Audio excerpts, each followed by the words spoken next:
Welcome to another episode of Dating the Modern Male, your definitive tell-all dating guide, where we tackle your tough dating questions from the meetup, to the breakup, to the makeup, and everything in between.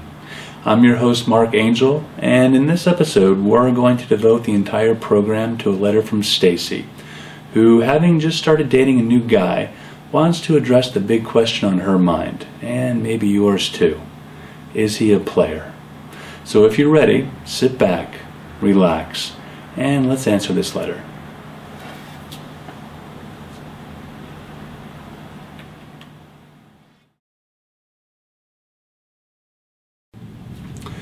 Dear Dating the Modern Male, I have the big question. I just started dating a new guy. He's funny, outgoing, and very attractive. He gets a lot of attention from the girls, and he's a little flirty. I feel like he cares about me, and we have a good connection. He says he's never cheated on a girlfriend before, but I do have some doubts. How do I know if he's a player? Confused, Stacy.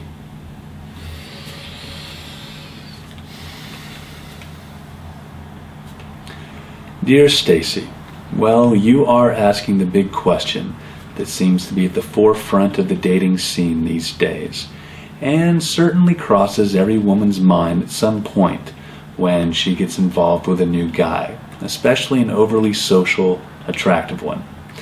Not only does player seem to be a trendy man warning I see splashed all over internet dating sites and social sites these days, whereby overly cautious or perhaps recently scorned women announce to the dating world that players need not apply.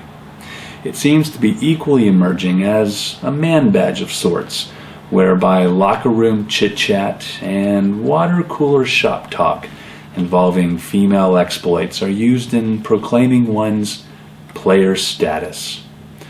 Player. It's not a pretty word, and in the end encapsulates some pretty serious dating issues that can lead any well-intentioned female down the road of confusion, animosity, and despair. And yet, Stacy, take heart. If one is willing, there is an opportunity to learn a great deal about men and how to effectively deal with this situation if you take some time to dive deeper into the matter. To fully address this question, we need to reference our Modern Man Book 101. And not only that, we need to open to Chapter 1. On the surface, dating is like a dance of sorts, whereby we meet, greet, take someone out on the proverbial dance floor, and see if there's a connection. On the level, however, dating is about finding a suitable life companion, or mate, who we can build a long-term, healthy relationship with. And it is this second part, the finding a mate bit, where we will find the answer to our question. Both men and women are sexual creatures by nature. In fact, a great deal of our physical, emotional, and chemical makeup revolves around defining, identifying, landing, and keeping a partner so that we may, biologically speaking, reproduce. And it is within this finding and keeping a mate part where men and women's nature generally diverge. 100,000 years ago, life was not easy. Besides hunting, gathering, maintaining a shelter, and trying to avoid death at every turn, mankind was pretty much at the mercy of nature. With most children dying before reproductive age, the survival of our species depended on two very important human natures of our different genders. One being the gentle, nurturing, caring nature of females, and the other being the aggressive, risk-taking, hunting nature of males. These opposing natures of men and women created a very valuable short-term mating and child-rearing situation, whereby men attempted to mate with as many females as possible, and females attempted to raise as many children as possible past childhood. Yes, this is an oversimplification of dating life on the planet 100,000 years ago, but this basic observation does shed valuable light on our current dilemma. Remember, This was about the survival of our species. These opposing human natures served a very valuable purpose for our early ancestors, and is on some level responsible for us being here today. The problem for you, the modern woman, is that human beings as a species are in general slow to adapt their natures over time. The primitive nature part of the male brain does not know that it's the 20th century, and women expect monogamous, long-term, nurturing relationships with their partners. The male brain of the modern male still functions chemically and emotionally on some primitive scale. It is indeed men's nature to try and find multiple mating partners while he is young and sexually viable. But alas, don't let this bit of information depress you. Remember, information is good and empowers you to take the appropriate action. Although men's raw sexual nature is not inclined to be monogamous, at least for not long periods of time, men do have a higher intellectual brain. I know, I can hear you laughing now, but it's true. Men have the mental capacity to overcome their primitive human nature and maintain healthy, long-term committed relationships. We see evidence of this every day. The true issue surrounding the male player comes down to choice.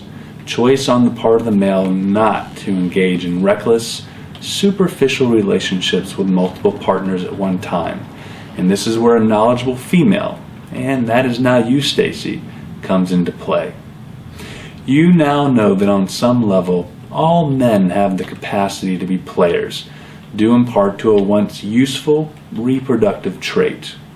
You now know that men have the intellectual capacity to overcome this human nature by choice and have successful monogamous relationships with women. The knowledgeable female does not attempt to change the nature of the male. I think we all know how hard it is to try and change someone. She instead accepts this human nature for what it is and appeals to a man's higher brain to influence his choice. So Stacy, if you suspect even for a moment that your man may be a player, or better yet, just want to lay down some good ground rules for the relationship, you need to clearly communicate to your new guy that yes, although you may be dating, if he would like to continue dating you, it needs to be just the two of you and not seeing other people on the side. If that is not going to be the case, then this relationship is not going to work. Do not ever assume that your man will just know this. You must communicate this message early so he has a clear idea of what you expect from him. We all need a good dose of clear communication from time to time, and on this point, you cannot waver. Now, there is a right and a wrong way to go about communicating this message. The right way involves taking advantage of a quiet moment when the two of you have some one-on-one time together, without distractions, and sharing with him your dating expectations. The wrong way involves slapping the "I don't date players" warning across his face the first time you see him interacting with another female, or in the presence of his guy friends. We do not want to scare away a potentially good guy. No one wants to be told what they can and cannot do. In fact, we all have a natural inclination to revolt against ultimatums, so don't give them one. Dating is challenging enough as it is, and we don't want to send a potentially good man running for the hills on the second or third date because you feel you need to announce to the world that you don't date players. Or your butt is history if I catch you talking with another girl. Remember, the communication of this message needs to be sincere and direct, not delivered as a warning. He will get the picture loud and clear and know the penalty if he strays. In the end, trust your instincts about a new relationship.